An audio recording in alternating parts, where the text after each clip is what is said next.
मोदी को दिल्ली में सेवा का अवसर दिया तो देश ने वो फैसले लिए जिसकी किसी ने कल्पना भी नहीं की थी। लेकिन आप सोचिए, अगर कांग्रेस 2014 के बाद भी और आज भी अगर दिल्ली में कांग्रेस की सरकार होती तो क्या क्या हुआ होता।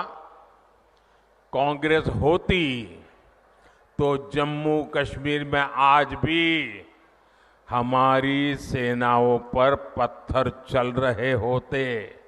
चलते कि नहीं चलते?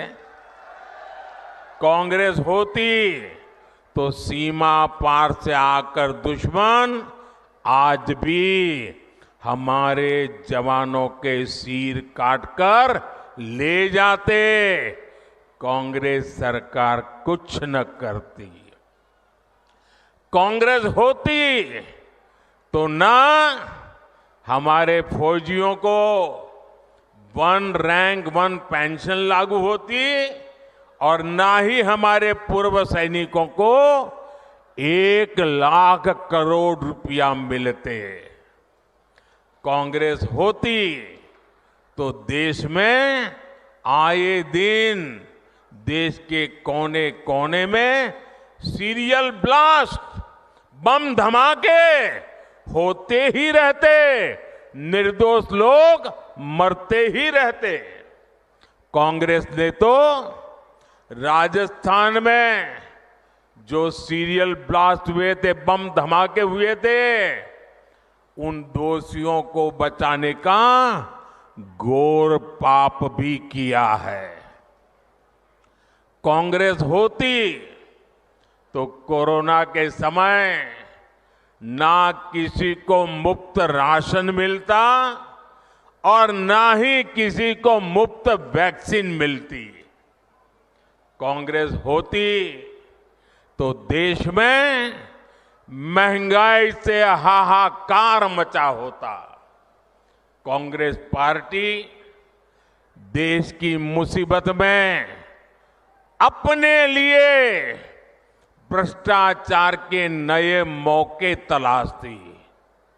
और राजस्थान के मेरे भाइयों और बहनों, आप लोग तो कुछ महीने पहले ही कांग्रेस के पंजे से मुक्त हुए हैं। कांग्रेस पार्टी ने सत्ता में रहते हुए जो जख्म दिए वो राजस्थान के लोग कभी भी भूल नहीं सकते। तो मेरा एक 1.5 मिनट का भाषण, 90 सेकंड का भाषण, और मैंने कुछ सत्य देश के सामने रखा। और पूरी कांग्रेस और इंडी गठबंधन में ऐसी भगदड़ मची है, ऐसी भगदड़ मची है। मैंने सत्य रखा देश के सामने। कांग्रेस आपकी संपत्ति छीनकर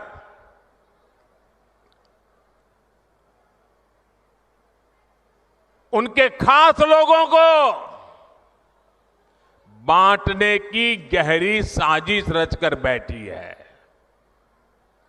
2-3 दिन पहले मैंने कांग्रेस की इस वोट बैंक की राजनीति, तुष्टीकरण की राजनीति का पर्दाफाश किया था। इससे कांग्रेस और उसको सिस्टम में उनको इतनी मिर्ची लगी है, इतनी मिर्ची लगी है कि वो हर तरफ गालियां देने में टूट पड़े। जो आए वो मोदी को गाली दे रहा है। मैं कांग्रेस से जानना चाहता हूं, आखिर कांग्रेस सच्चाई से इतना डरती क्यों है? कांग्रेस क्यों अपने नीतियों को ऐसे छिपाने में लगी है? जब आपने नीति बनाई है, निर्णय लिया है, तो अब जब मोदी जी ने खुल करके राज रख दिया, आपका हिडन एजेंडा बाहर आ गया, तो अब कांप रहे हो? अरे हिम्मत है तो स्वीकार करो, हम आपसे मुकाबला करने के लिए तैयार हैं। आपसे बात करते हुए मुझे कुछ दिन पहले की एक तस्वीर भी याद आ रही है। हो सकता है आप में से बहुतों तक ये खबर नहीं पहुंची होगी। मीडिया का काम था ये बात पहुंचाए, लेकिन नहीं पहुंचाई होगी। वो तस्वीर है कांग्रेस के शासन वाले कर्नाटका की। कुछ दिन पहले वहां एक छोटा दुकानदार, उसको सिर्फ इसलिए बुरी तरह से पीटा गया, लहूलुहान कर दिया गया, क्योंकि वो अपनी दुकान में बैठे बैठे हनुमान चालीसा सुन रहा था। ये कांग्रेस की कर्नाटका की सरकार का काम देखिए। अपनी छोटी सी दुकान में एक गरीब आदमी भक्ति भाव से प्रभु हनुमान जी का स्मरण करते हुए हनुमान चालीसा सुन रहा था, उसको लहूलुहान कर दिया गया।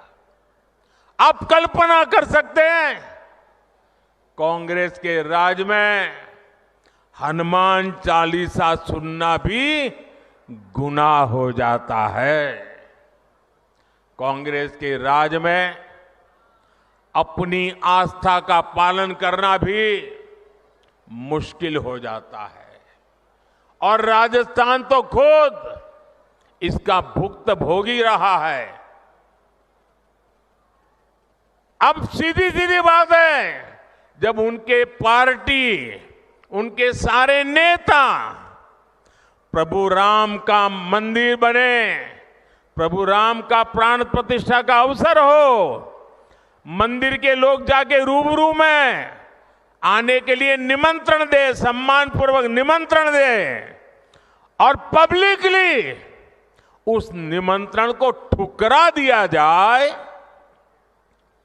तो उनके चेले चपाटे भी हनुमान चालीसा करने वालों को पीटेंगे कि नहीं पीटेंगे? संविधान के साथ, बाबा साहब आंबेडकर के दिए हुए संविधान के साथ किस प्रकार से खिलवाड़ करने की कोशिश की। इस देश की में जब संविधान बना, तब धर्म के आधार पर आरक्षण का घोर विरोध हुआ था, ताकि हमारे एससी, एसटी, ओबीसी समुदाय को सुरक्षा मिलती रहे। लेकिन उन्होंने, मनमोहन सिंह जी ने भाषण किया था, और उस सभा में मैं मौजूद था मुख्यमंत्री के नाते। मुस्लिमों का देश के संसाधनों पर पहला हक है, ये मनमोहन जी का बयान है। और ये संयोग नहीं था, और ये अकेला बयान नहीं था।